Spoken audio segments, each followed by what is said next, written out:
What's up, YouTube? It's Comic Zealot, and in this video I wanted to talk about a couple of things that I use when I feel anxiety starting to build that help deter it. In my previous video I talked about TIP, which is what you do when there's extreme anxiety, when your emotions seem like they're on the verge of being out of control. That's the most extreme coping strategy, and that's what you use when you really need an intense and immediate relief. These other coping strategies that I use are things where I just know I'm starting to get a little bit of anxiety and I want it to not build. You really have to be aware of yourself and what your triggers are and what anxiety feels like for you for this to actually work. Let's assume that you know. I'll start with the one that always works for me. It's called Observe, Just Notice. Usually when you have an anxiety attack, it's because your emotions are hot.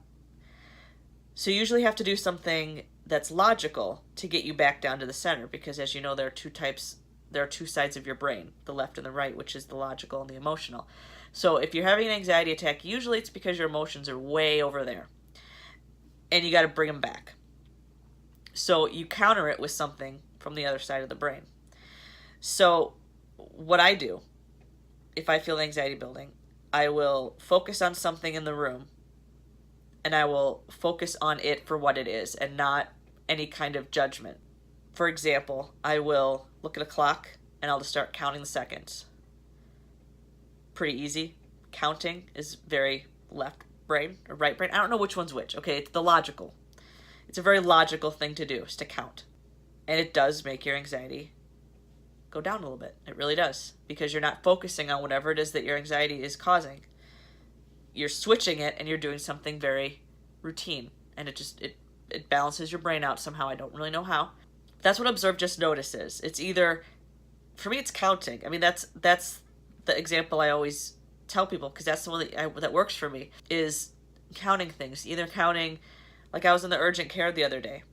As you know, I was sick for a few days, and I had a really bad fever. I don't get sick very much, so I was freaked out that I had the bad flu. So I was waiting to hear the results of the flu test. I was sitting in the urgent care. I was already emotional because I was there alone. And so I started counting the bricks from the floor to the ceiling. It does help. Your heart starts to slow down. It really works.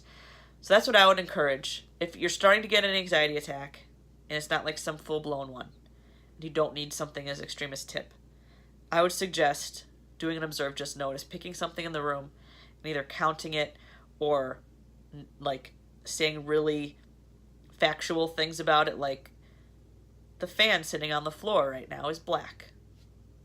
Like things like that. And it sounds really stupid, but it works. It really works. So observing and just noticing is number one. Number two is breathing. Now, there is paced breathing in TIP, kind of the same thing here, just probably a less extreme version. Because when you have an anxiety attack, a lot of times you feel like you can't breathe. So it's really important to just breathe in and breathe out and say something to yourself, maybe like, I'm fine, or it's going to be okay, or whatever. And just really focus on breathing evenly and slowly. That's what they call accepting reality with breathing. That's another skill. The third one is one that I think is absolutely ridiculous, or I used to think so.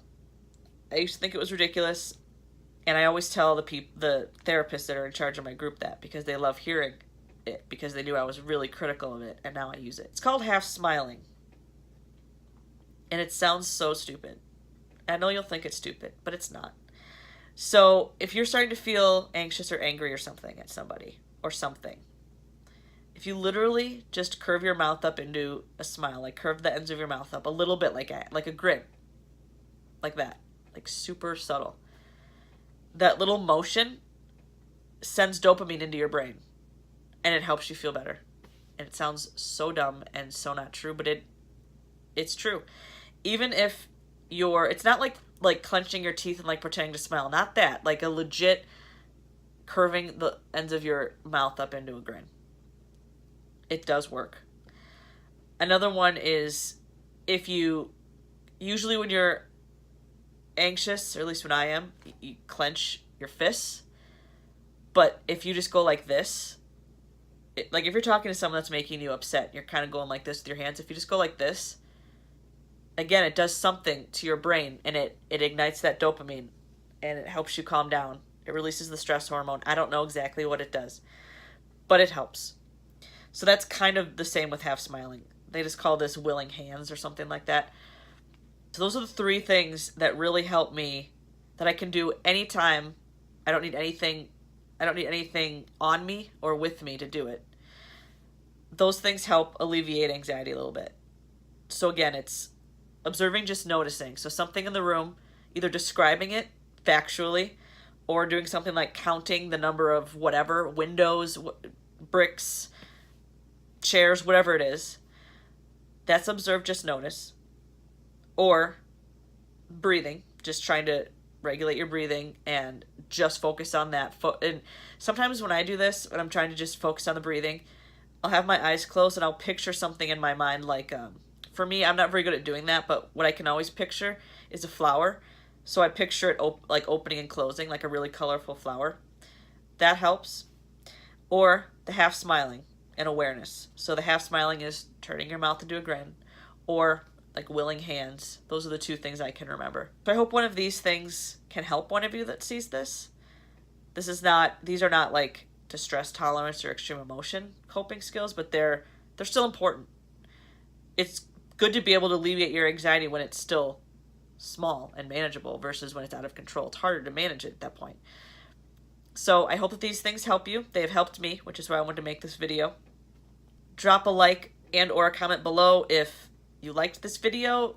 Leave me comments about what you thought about them, if you're going to try any of them. I always love hearing that kind of thing. To all my subscribers that are new, hello and thank you. If you do not have your subscriptions blocked or set to private, you will make it on my thank you for subscribers page, which is coming up at the end of an upcoming video. To all subscribers old and new, you know I appreciate you. Thank you so much for your continued support on my channel. And the last announcement is when I get to 400 subscribers, I am going to do a Q&A. So if you have a question for me, and please send me your questions because I want to answer lots of them, just hashtag AskCZ in the comment and leave your comment. If you want to do it on social media, you can do that too. Just make sure that you use the hashtag. The shout out for this video is Fandom Nessa. Fandom Nessa, thank you for being a part of my channel and my support system. I really appreciate you. If you guys are interested in checking out her channel, I will put her channel link in the pinned comment below. That is it for this video, guys. Until next time, peace.